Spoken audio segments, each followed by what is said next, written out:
중동의 사막에서는 검은 황금이 솟구치지만 한반도 대전에서는 태양보다 훨씬 뜨거운 인공의 불꽃이 조용히 깨어나고 있다. 이 불꽃은 석유도 가스도 아닌 인류가 처음으로 땅 위에서 길들이려는 태양의 심장 핵융합 에너지다.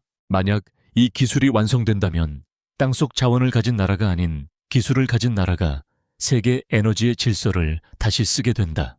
100년 전 석유를 먼저 손에 넣은 국가들이 세계를 지배했던 이제 새로운 패권의 기준은 전혀 다른 방향으로 이동하고 있다. 대한민국은 석유 한 방울 나지 않는 나라지만 그 대신 인공태양이라는 전혀 다른 무기를 준비해왔다.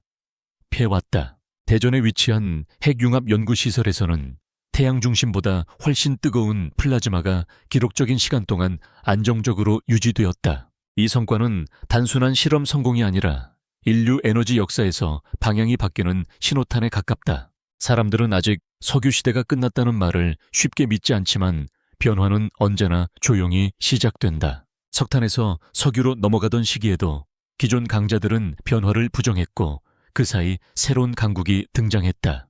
지금 우리가 서 있는 지점은 바로 그와 같은 전환의 문턱이다. 핵융합은 태양이 수십억 년 동안 스스로를 불태우며 빛과 열을 만들어내는 근본적인 원리다. 가벼운 원자들이 서로 결합하며 막대한 에너지를 방출하는 과정은 자연이 선택한 가장 강력한 발전 방식이다. 인류는 오랫동안 이 원리를 이해해왔지만 이를 통제하는 방법은 이제야 손에 넣기 시작했다. 핵융합은 우리가 익숙한 원자력 발전과는 완전히 다른 길을 걷는다. 쪼개는 대신 합치고 폭발 대신 안정적인 반응으로 에너지를 얻는 방식이다. 이 차이 하나만으로도 핵융합은 안전성과 지속성에서 기존 에너지와 비교할 수 없는 잠재력을 가진다.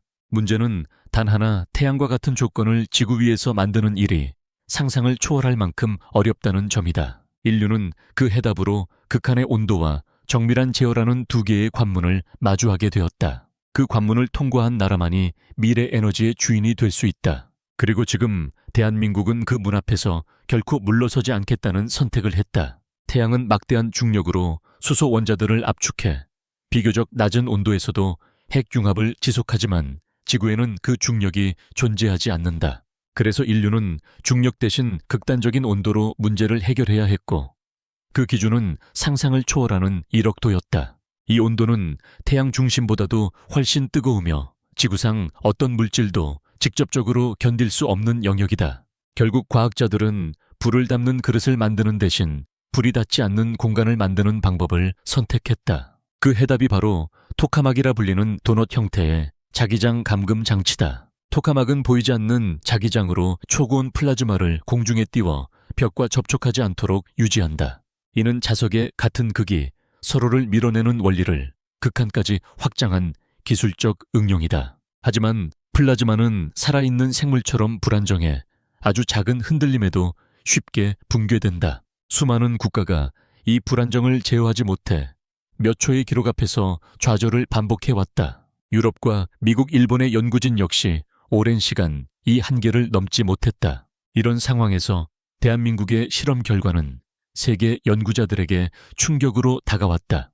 1억도의 플라즈마를 수십 초간 안정적으로 유지했다는 사실은 제어 기술의 성숙을 의미했다.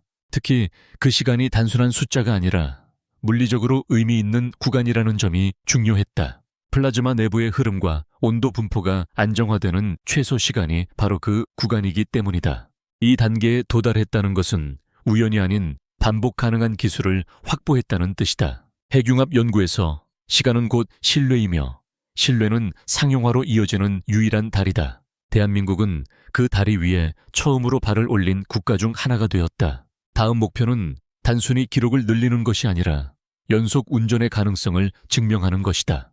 장시간 운전은 곧 발전소라는 개념으로의 전환을 의미한다. 이 지점부터 핵융합은 실험이 아닌 산업의 영역으로 들어서게 된다. 이 성과의 이면에는 눈에 잘 띄지 않지만 결정적인 기술적 선택들이 조용히 쌓여 있었다. 그중 첫 번째는 핵융합 장치의 심장이라 불리는 초전도 자석의 완전한 전환이었다. 과거 대부분의 핵융합 장치는 구리 자석을 사용했지만 이는 열과 전력 손실이라는 치명적 한계를 안고 있었다. 전류가 흐를수록 자석이 뜨거워지고 결국 장치를 멈출 수밖에 없는 구조였다. 이 문제는 핵융합을 짧은 실험으로만 머물게 만든 가장 큰 원인이었다. 대한민국은 이 한계를 정면으로 돌파하기 위해 완전 초전도 자석이라는 위험한 선택을 감행했다. 초전도 자석은 극저온 상태에서 전기 저항이 사라져 전류를 흘려도 열이 발생하지 않는다. 다시 말해 한 번 켜면 꺼지지 않는 자석, 이론적으로는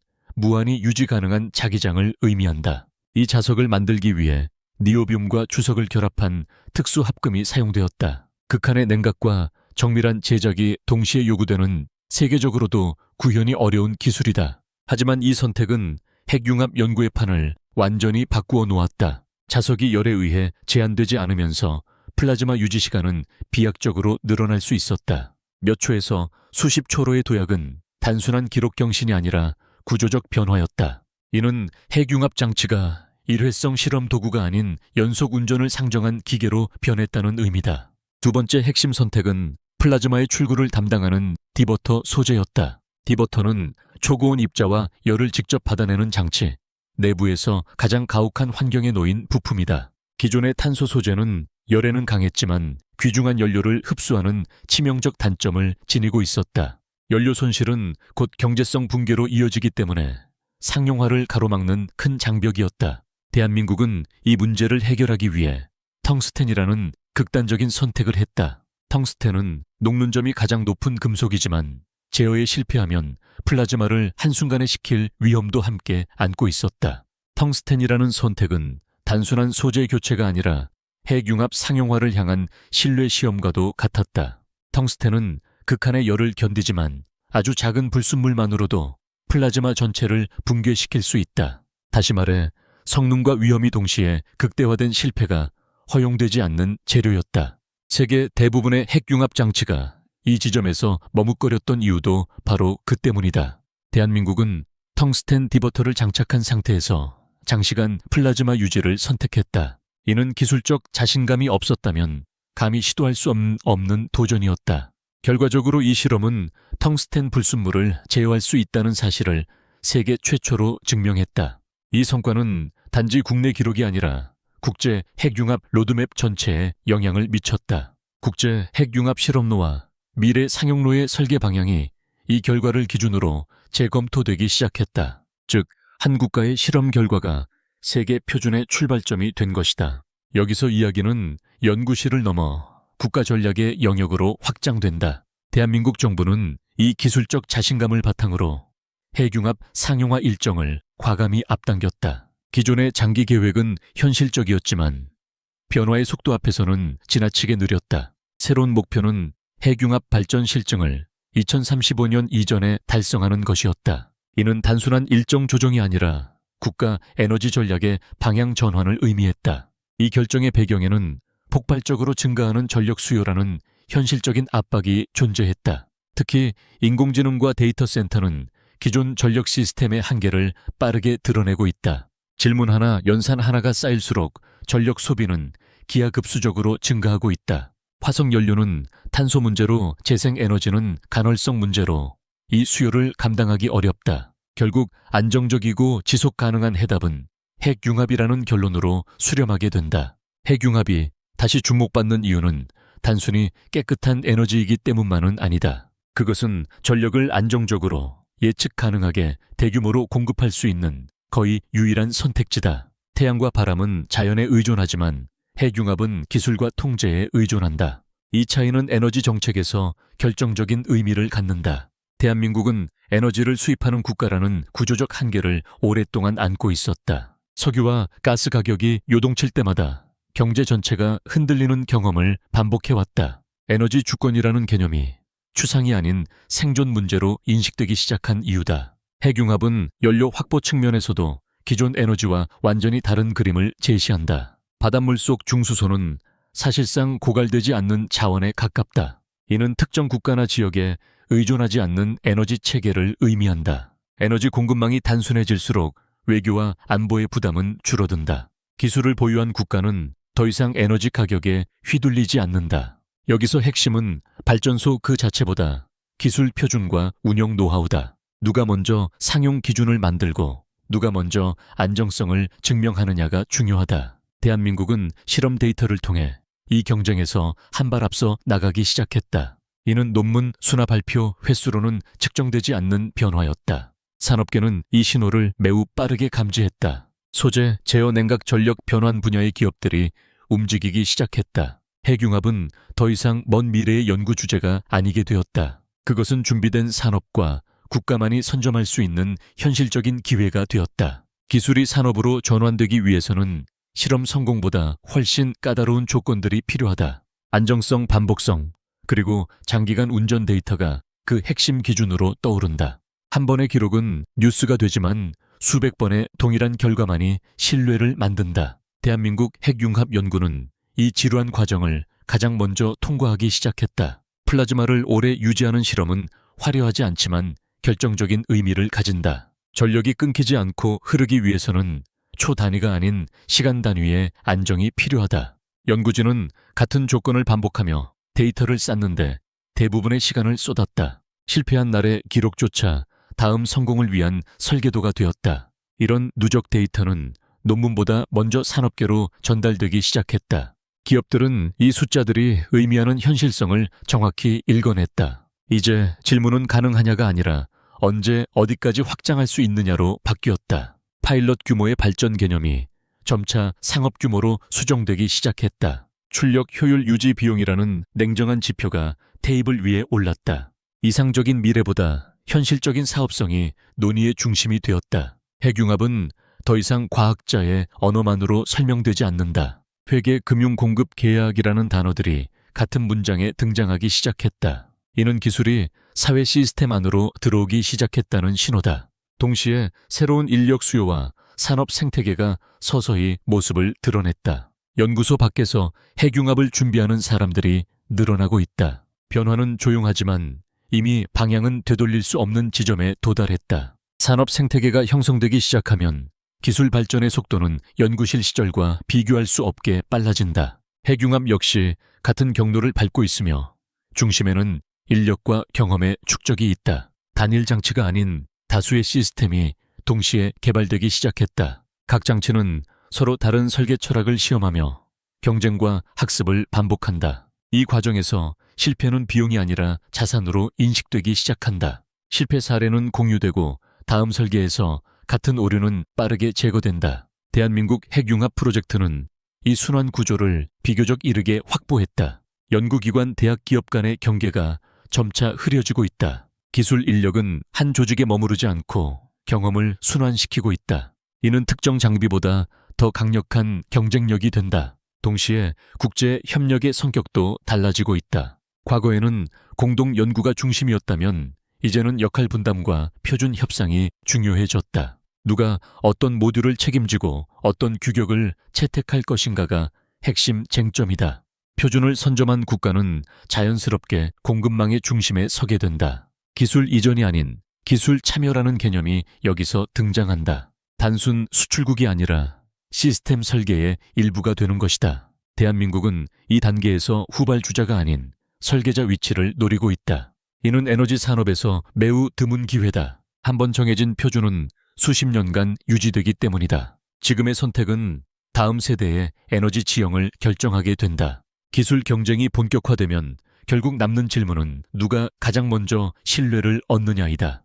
핵융합에서 신뢰는 정치적 선언이 아니라 운전 기록으로 증명된다. 몇 분이 아니라 몇 시간 몇 번이 아니라 수백 번의 안정 운전이 기준이 된다. 이 기준을 만족시키는 국가는 아직 극히 제한적이다. 대한민국은 조용히 이 조건을 하나씩 충족시키고 있다. 언론의 헤드라인보다 운영 로그가 더 중요한 시점이다. 투자자와 정책 결정자들은 이 숫자들을 면밀히 들여다보고 있다. 기술이 성숙할수록 과장된 약속은 오히려 위험 요소가 된다. 그래서 최근의 핵융합 전략은 속도보다 신뢰를 우선한다. 이는 단기 성과보다 장기 지배력을 노리는 선택이다. 동시에 인력 양성 전략도 변화하고 있다. 단일 전공이 아닌 복합 기술을 이해하는 인재가 필요해졌다. 물리재료, 제어 소프트웨어가 하나의 언어로 연결된다. 대학 교육과 산업 현장 간의 간극을 줄이는 시도가 늘고 있다. 현장에서 바로 투입 가능한 인력이 경쟁력을 좌우한다. 이 과정에서 지역 거점과 연구단지가 새로운 역할을 맡는다. 핵융합은 특정 연구소가 아니라 생태계 전체의 프로젝트가 된다. 지방과 수도권을 잇는 기술 흐름이 형성되기 시작했다. 에너지는 곧 산업이고 산업은 곧 인구와 도시를 움직인다. 핵융합의 진전은 국가 공간 구조까지 바꾸는 힘을 갖는다. 국가 전략의 마지막 단계에서 핵융합은 에너지 정책을 넘어 산업 질서의 재편 도구가 된다. 전력을 누가 생산하느냐보다 누가 시스템을 설계하느냐가 더 중요해진다. 발전 단가보다 운영 안정성과 확장성이 경쟁력을 결정한다. 이 기준은 기존 에너지 강국에게도 새로운 부담으로 작용한다. 과거의 자원 보유국이 반드시 미래의 에너지 주도국은 아니다. 기술과 표준을 동시에 쥔 국가가 새로운 중심으로 이동한다. 대한민국은 이 전환 국면에서 전략적 창을 마주하고 있다. 선택의 시간은 길지 않으며 주저는 곧 기회 상실을 의미한다. 그래서 정책 연구 산업의 속도를 의도적으로 맞추고 있다. 하나라도 늦어지면 전체 전략은 균형을 잃는다. 핵융합 투자는 단기 수익이 아니라 장기 질서에 대한 베팅이다. 이는 도로와 항만을 건설하던 시대의 인프라 투자와 닮아 있다. 눈에 보이는 성과는 늦게 나타나지만 효과는 수십 년간 지속된다. 지금 세대의 결정은 다음 세대의 선택지를 규정한다. 그래서 핵융합 논의는 기술 회의가 아니라 사회적 결정이 된다. 어떤 산업을 키우고 어떤 일자리를 만들 것인가의 문제다. 에너지의 형태는 결국 노동과 교육의 방향을 바꾼다. 핵융합은 고숙련 기술과 장기 고용을 전제로 한다. 이는 당이 경기 변동에 덜 흔들리는 산업 구조를 만든다. 에너지 전략은 곧 국가의 미래 설계도와 다르지 않다. 결국 이 이야기는 기술의 문제가 아니라 방향의 문제로 귀결된다. 우리는 값싼 에너지를 찾는 것이 아니라 지속 가능한 질서를 선택하고 있다. 핵융합은 단순한 발전 방식이 아니라 국가 철학의 구현이다.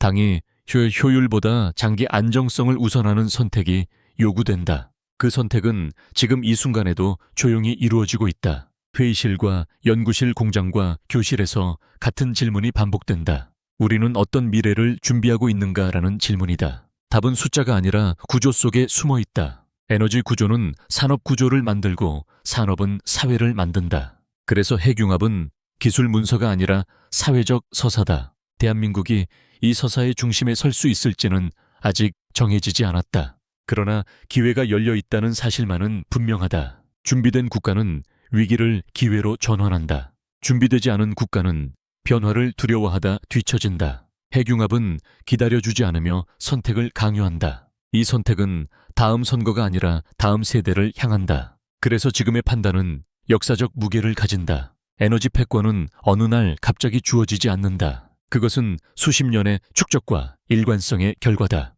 이 순간의 결단이 미래의 표준을 만든다.